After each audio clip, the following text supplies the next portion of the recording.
As lawyer Willie Kimani and his client Josephat Mwenda walked to the parking lot of Mavoko Law Court in the pre-noon of the 23rd of June 2016, they didn't have the slightest idea that this was going to be the last time for them to be seen alive in public ever again. Hello and welcome back to the Insight Edition.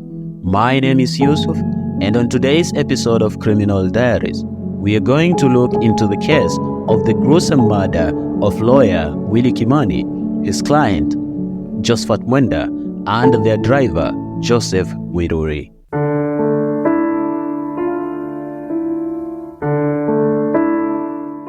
On the 30th of June 2016, the bodies of three men were retrieved from River Athi at Oldonyo Sabuk.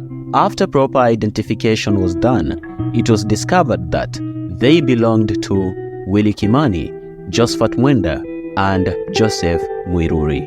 The three men, who had last been seen leaving Mavoko Law Court about a week earlier, had disappeared under unclear circumstances. How did they end up in a river hundreds of kilometers away from their last seen location? Was this another case of kidnap, kill, and dump? Or what had really transpired? To get answers for these questions, let's go back a year earlier on the 10th of April 2015.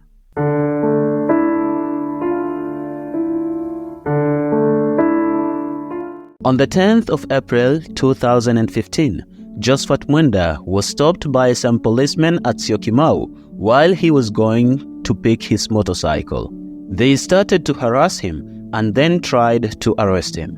Since he had committed no offense that will require his arrest, Josephat tried to struggle with them, and this led to one policeman taking out a gun and shooting him on the right arm.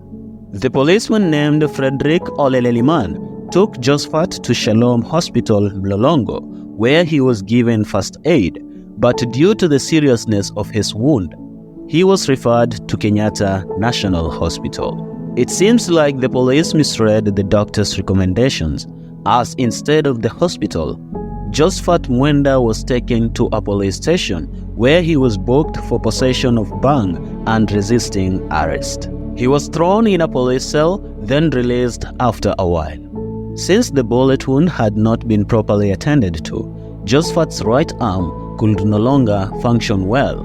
Thus, he could not go back to his border work. He decided to pursue the case that he was being falsely tried of. At first, he hired a private lawyer. Then he went to seek help from the International Justice Mission. At the International Justice Mission, his case was handed over to Edward Mbuga and Willie Kimani, two young human rights lawyers who had been employed at the organization for not more than 4 months at the time. After doing their own investigation, IJM got satisfied with Josephat's side of the story and agreed to represent him in court. Through the organization, it was proved in court that Josephat was innocent, and after this, IJM helped him report a case against Frederick Oleleliman at the Independent Oversight Authority. The shooting, the arrest, and the false charges against him. Unsurprisingly, on the 13th of December 2015, Josephat Mwenda was arrested again by Frederick Oleleliman. He was charged with some interesting traffic violation charges. The first charge was riding a motorcycle without a license. The second was riding a motorcycle without a helmet. The third was riding an uninsured motorcycle. The fourth was carrying uninsured passengers. The fifth was carrying excess passengers. At this point, it is important to note that Josephat had been badly wounded by Leliman's bullet to a point where he could not work anymore, since his profession as a boda rider was heavily dependent on his right arm functioning. So, how does he get arrested while riding a boda that he couldn't ride? Yes, you are right, he wasn't. In fact, Oleleliman, together with some other policemen, showed up at Josephat's home in the night and arrested him while he was going to the toilet that was outside his house. This is a method used by rogue cops to frustrate their victims into giving up their pursuit of justice.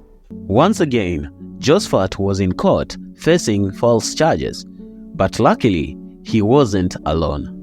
Standing by him was lawyer Willie Kimani from the International Justice Mission. Since he had already sought their help, IJM vowed to fight for him till the end. As the case proceeded, it was becoming more clear to Oleleliman that this was a battle he was bound to lose. When this realization started to kick in, Oleleliman started to threaten Josephat Mwenda with his life. Josephat didn't stay silent with these threats. Through the International Justice Mission, he wrote to the Inspector General of Police, Independent Oversight Authority, and Witness Protection Authority, seeking help because his life was in danger.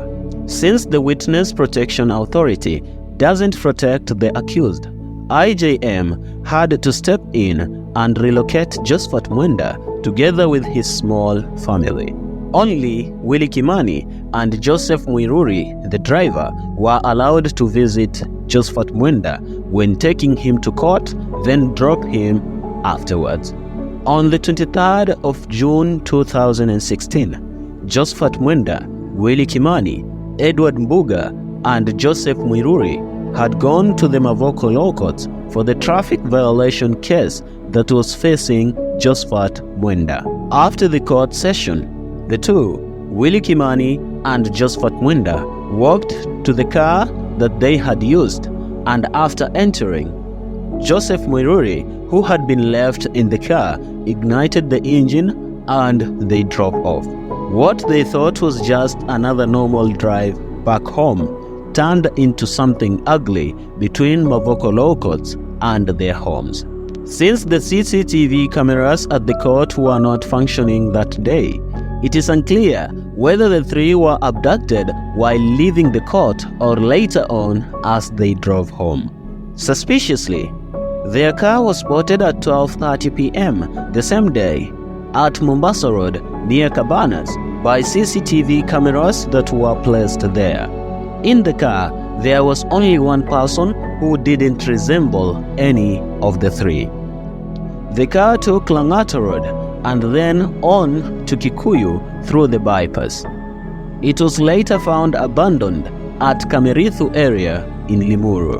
According to the investigators, this was just a trick to throw them off the track, as they would later find out that the three had been abducted and taken to Syokimau Administration Police Post, where they were being illegally held for the remainder of the day.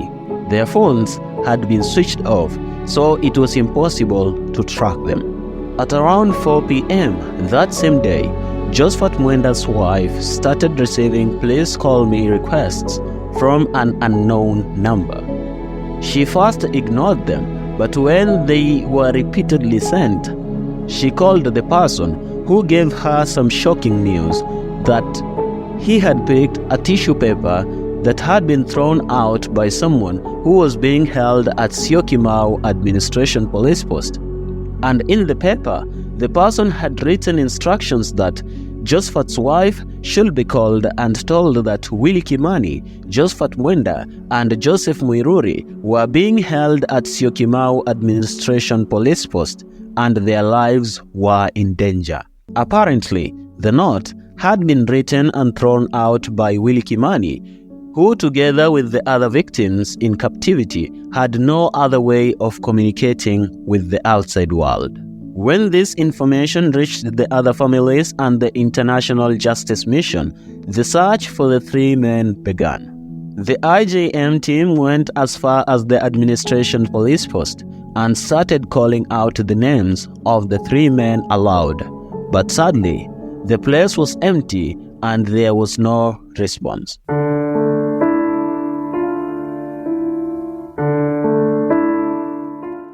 A missing persons report was filed on the 24th of June 2016. and the IJM staff continued with the search together with the police. They visited other police stations and also went to morgues, but all that was in vain. The mobile phones of the three men were found scattered. When the details of the story reached the public sphere, there was an uproar. Lawyers in Kenya went on a strike on the 29th of June 2016. IJM and Police Reforms Working Group published a press release. On the 30th of June 2016, the whole country was brought into a standstill as the news of three bodies believed to be those of lawyer Willie Kimani, his client Josephat Mwenda, and their driver Joseph Muiruri had been found floating on River Athi at Oldonyo, Sabuk.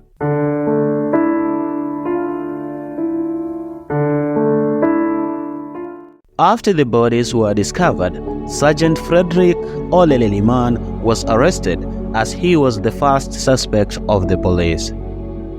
Later on, Stephen Cheburet and Sylvia Njoki, who were duty officers at the Syokimau Administration Police Post the day the three victims were illegally held there, were also arrested. Sergeant Leonard Njagi, another officer who closely worked with Oleleliman, was also arrested.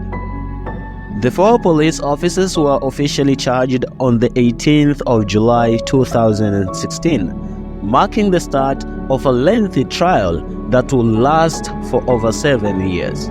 While the case was ongoing, a fifth suspect was arrested and charged on the 23rd of August 2016. This was a civilian police informer named Peter Ngugi.